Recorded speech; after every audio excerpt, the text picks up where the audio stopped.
Today we will taking a canal boat ride on the Monticello III. It's a canal boat that's pulled by horses.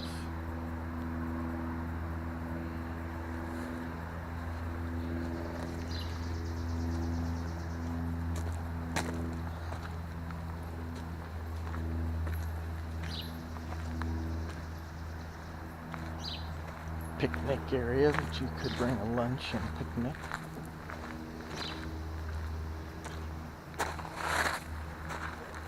Horses. And here's the boat we will be riding shortly.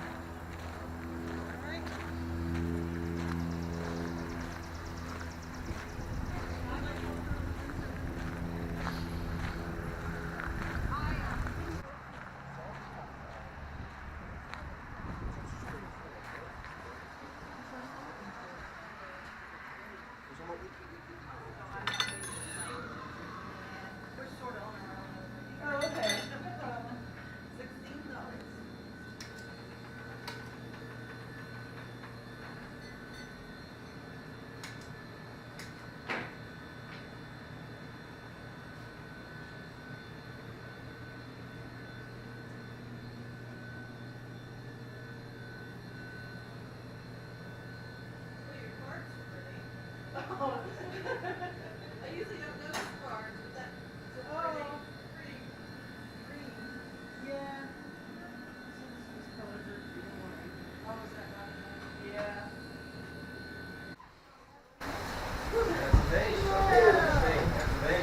Okay, well, as your captain, I'm going to take you back in time, folks. I'll introduce my crew first.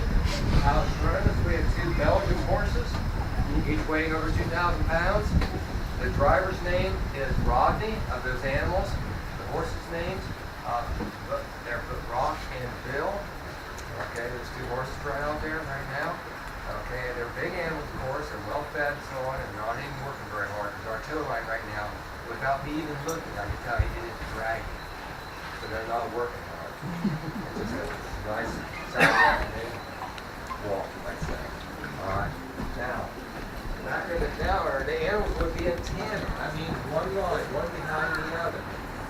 One behind the other. During the busy season. And many times, instead of a grown man being behind those animals, there would be a young boy, 10 or 12 years old. So some young boy would be doing that job right out there. And it's obvious why. They were cheap labor, and there were no child labor laws in the 1800s. That's what you would see right out there. Ronnie's walking 2.5 miles. We had 2 charters this morning. He's walking 2.5 miles times 6 trips. So if there's anybody on board that thinks they're in really good condition and knows a lot about horses, let me know. He'd be glad to let someone else do the walking. Okay. In the stern, we have a young lady. Maybe some of you didn't see. Her name is Kim. She's steering back there. She's called a helm person or steering person. She's got a big long tiller made of wood, and she's steering a rudder, which is over the back, with that. And she's the helms person or steers person. She's trying to keep us in the middle of the canal without hitting anything. That's her job. All right. Now, I'm your captain. My last name is Finley. Okay, or if you want to use my first name, Ed or Edwin, that's fine too. Okay, and I'm the one that's going to deliver the information to you about canals, since you know a little bit about them. Okay, but you know, it's amazing what our ancestors did, because when they were done digging canals in Ohio, in the state of Ohio, we had close to 1,000 miles of ditches used for the canals in Ohio. And keep in mind, that was all done after they cleared trees, pulled stumps out of the ground, got big rocks out of the way, and then they started digging with shovels, picks, wheelbarrows, mattocks, and slip scoops as some of the main tools that were used to do the digging for nearly 1,000 miles of ditches in the state of Ohio. So they did it the hard way. They did it the hard way. Now, if any of you be curious, why would they do all this work when it didn't stay in existence for a long, like centuries or anything? Why would they do all that? Number one reason. Number one. They can be summarized in one sentence. Lack of roads and bridges made the economy of Ohio suffer. Prices of many products were extremely low. For example, a bushel of wheat was selling any place from 10 to 25 cents. And many other products were extremely low. Another example, in comparison, If you had a barrel of flour and you sold it in Cincinnati in the early 1800s, that barrel of flour would bring you about $3.50. If you could get that same barrel of flour to where the demand was greater, where am I talking about? New York City, Philadelphia, Boston, Charleston, along the East Coast, you could fetch as much as $8 for that same barrel of flour. But getting it there was a problem without roads and bridges. That was a problem.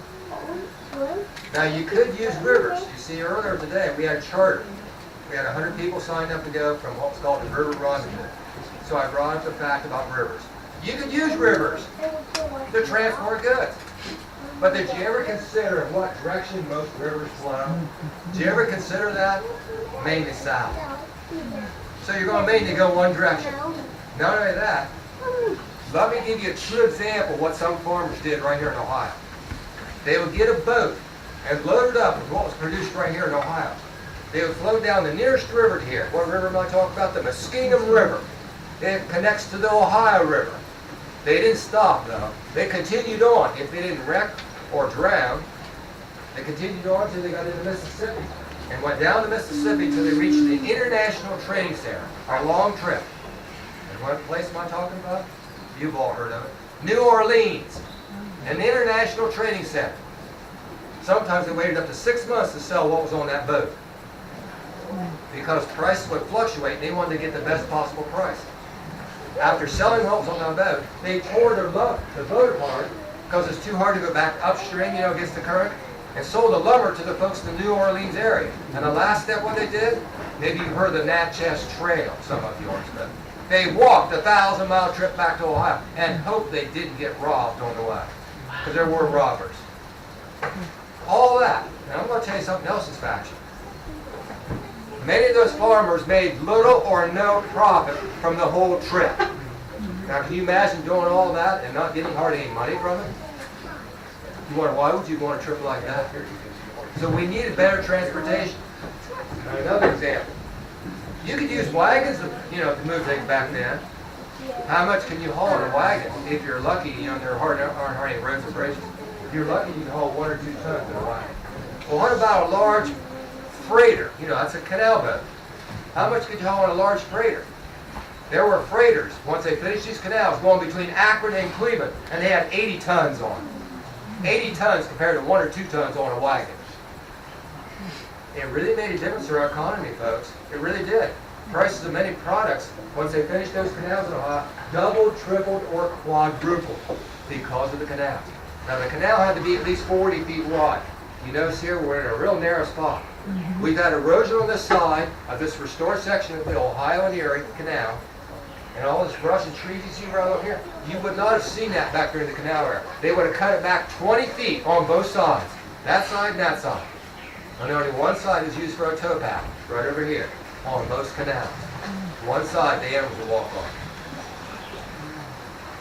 Now, when did this all start? Get a load of state. July 4th, 1825. Red, white, and blue firecrackers west of here, close to Newark or Heath, Ohio. If you've ever heard of those places. Some of you might have heard of Newark at least, right?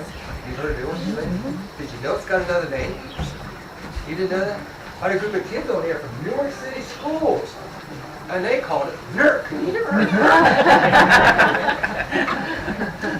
That's where it all started, folks. Licking Summit was the exact location, right there close to Newark or Heath, Ohio. July 4th, 1825. The first person to dig with a shovel was none other than who was responsible for a canal that was put in before ours. And we followed the example of it. Who am I talking about? DeWitt Clinton, the father of the canal in New York, the Erie Canal. See, they made a lot of money from that canal over there. In the form of tolls, they charge tolls like we had down here at Roscoe Village, a toll house. And the economy picked up in New York in the form of millions of dollars over the history of that Erie Canal in New York. So he was here to help us get our first canal started. DeWitt Clinton. But we didn't just want one canal between Lake Erie and the Ohio River. Our General Assembly wanted two canals. So then another ceremony over at Middletown on July 21st, 1825. So we're digging 2 canals at the same time between Lake Erie and the Ohio River. I know what some of you are thinking. You're thinking, Well, didn't they dig a canal going east or west? Yes. Off those two major routes, there were two canals that branched off and went towards Pennsylvania, and two that went to Indiana off our two main channels between Lake Erie and the Ohio River. So you could go all four directions. You couldn't go all the way across the state. Why? Because they couldn't find a water supply. You wonder who figured that out? Well, folks, I hope you realize, in 1825, our state of Ohio didn't have hardly any engineers. You know, there's the first two schools were Ohio University and Miami University of Oxford. Didn't have any engineers hardly. So where are we getting from? Obvious answer. Obvious, folks. New York. They already had a canal. So they laid out the routes for two of them after they surveyed two routes. You're on one of the two. This one became known as the Ohio, after the river, Erie, after the lake, Canal. Ohio and Erie. Two key words. 309 miles long. 309 miles. Now some places they got a little carried away. Some places were 150 feet wide and over 12 feet deep. These guys, same as my ancestors. I'll bet some of yours too. Irish and German immigrants that worked from sun up to sundown. When they started this, they were paid by the state of Ohio 30 cents a day, plus room and board.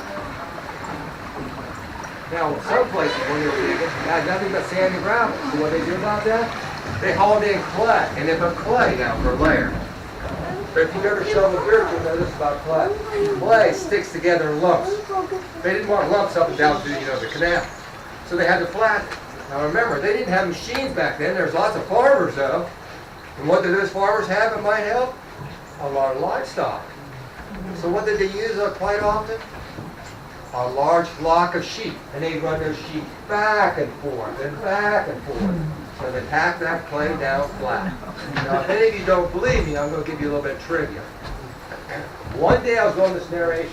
A retired highway worker stopped me. He said, "Captain, do you realize when they build a highway, they use these big rollers with knobs on them?"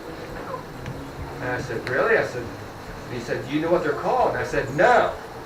Has anybody ever seen those big rollers with knobs on them? They build a highway? Do you know the name of them? Somebody? Right here, this gentleman knew. You didn't hear him. Sheep's foot rollers, one of the common names. I've heard lamb's foot, sheep's feet, sheep's foot, or sheep's foot compactor. It has to do with sheep. How do you like that? To build a highway. All right? Now, first section done was in 2 years exactly. Between Cleveland and Akron, 38 miles with 44 something else. 44 something else. I'll bet you know what I'm talking about. They went up in elevation. Portage Summit's 395 feet above Lake Erie. So you know what they had to build, don't you? A whole bunch of locks, 44 locks, to get up to that high point. Huge stones on both sides, oak gates on each end. 90 feet long, about 15 feet wide. It took about 10 to 20 minutes to go through a lock. And they kept building locks all the way down through here until they got to Portsmouth. 146 of those. They also had what they called aqueduct bridges. Did anybody walk over here? I know some of you are local. Anybody walk over here across the village? You walked over. Remember the wood footbridge you went across? That's over the Wahoney River. They had a trough full of water. A big wood trough with stone abutments, which are still there, the stone abutments. That's how they got across the rivers and ravines. There were 14 of those. 14 of those. After 7 years, you could make the whole trip from Cleveland to Cleveland all the way to Portsmouth. 309 miles through all those locks and bridges. Now, the waterfront canal. A lot of people wonder, where did the water come from? Did it come from Lake Erie and the Ohio River? The answer is no. Water doesn't flow uphill. So where did it come from? Rivers first, and then man-made reservoirs. Two main sources, folks, for the canals. An example, this canal went 12 miles away from Columbus, Ohio. What goes through Columbus, Ohio? If any of you know about our capital, our state? The Scioto River. So they brought water from the Scioto River to our canal, 12 miles. So that's where they got water. They got it from rivers, plural, all along the way. They also built big bodies of water. You ever hear of Buckeye Lake? By show of hands, anybody ever heard of Buckeye Lake? Sure. They dug that all by hand, the whole lake. Does anybody know what it was called before it was called Buckeye Lake area? It's called Buffalo Swamp.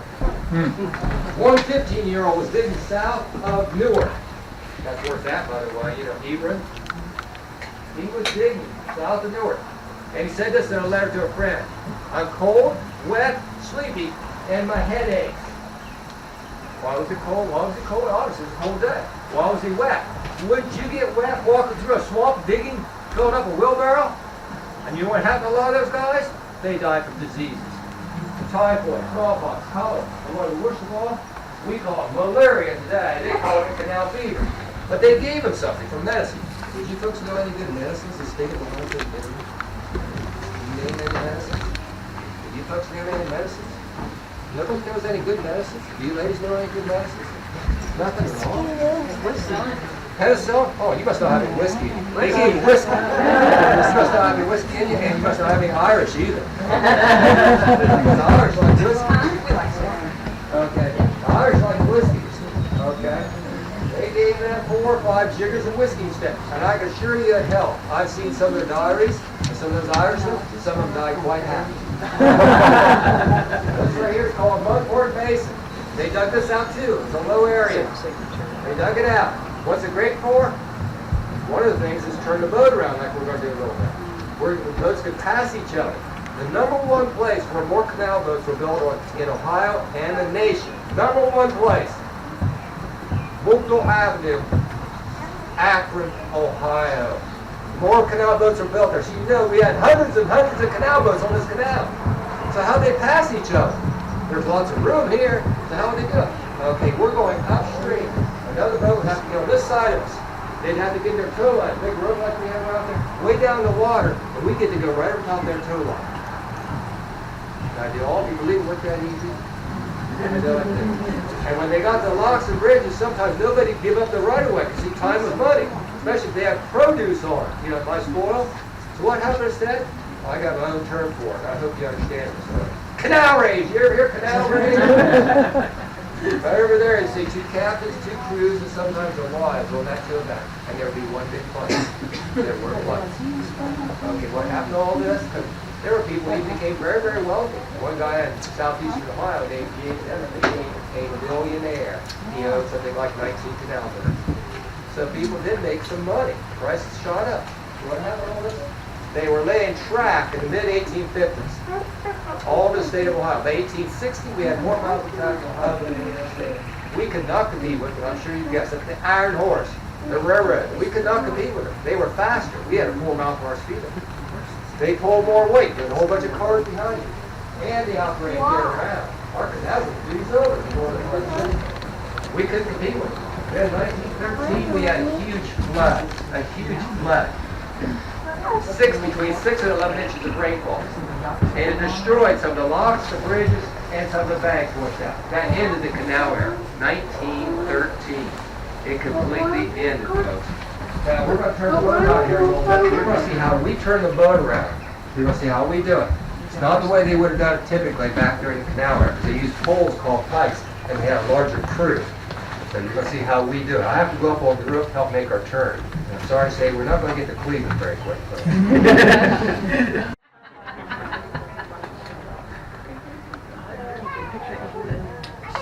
Okay, folks, if I can have your attention real quickly. I am open to questions after I'm done talking, but I want to warn you for your own safety. I've had that tow line come loose. Maintenance workers tied it up above, and it came loose on me. And also it's broken before. I had to swim in this water right here. It's over your head. The canal only had to be a minimum of 4 feet deep. But out here, it's between 8 and 10 feet in the deepest points. But I had to swim. Now, this is not the way the inside of a packet looked. A passenger boat called a packet. They had, a compartment clear up there toward the bow for the crew. And then they curtained off a small ladies' compartment for privacy. Then they had a large passenger compartment. They pulled beds out at night, 3 tiers up. They put the people had their feet next to feet, feet to feet. And they crowded people in there. They had tables down through the center for eating a meal, because there was a stove back here someplace to cook a meal. And a privately owned boat had stable on board with spare animals so they could switch animals between 10 and 20 miles. And a compartment clear back there at the stern for the captain and his family. So you see they had compartments. Now, I'm going to have to tell you what we're going to do. I'm not planning on swimming if something goes wrong here in this We're not either, okay? So here's what we'll do. Ladies, this will please you a little bit. If we get stranded right here in this basin, everybody listen for your own safety. All the guys on board. We're going to do the same thing they did back in the 1800s. The guys, we're sleeping on this side tonight. Ladies, you got that over there. Now, if you think I'm making that up, I'm not. They separated the men and the women at night. They separated. And up here with this young lady sitting right up here towards the front of the bow right here in the middle, there was an older guy sitting there one day. When he heard that rule that they separated the men and the women, he turned around, looked at his wife, and he said this to his wife: I like that rule because at least I could get some sleep tonight. Now, I'm going to let you move around. You're allowed to go back and watch him steer the boat back there. You can unhook that chain. Someone can unhook that chain on the left side up there. You go up those steps. You cannot go on the roof because we can't get insurance since there's no railing around it. So you can go to either end. Thank you for listening and riding what they call in the 1830s and 40s, they call canal boats. The smoothest ride known to man in their advertisements. Thank you. Very smooth. Feel free to move around. Thank you.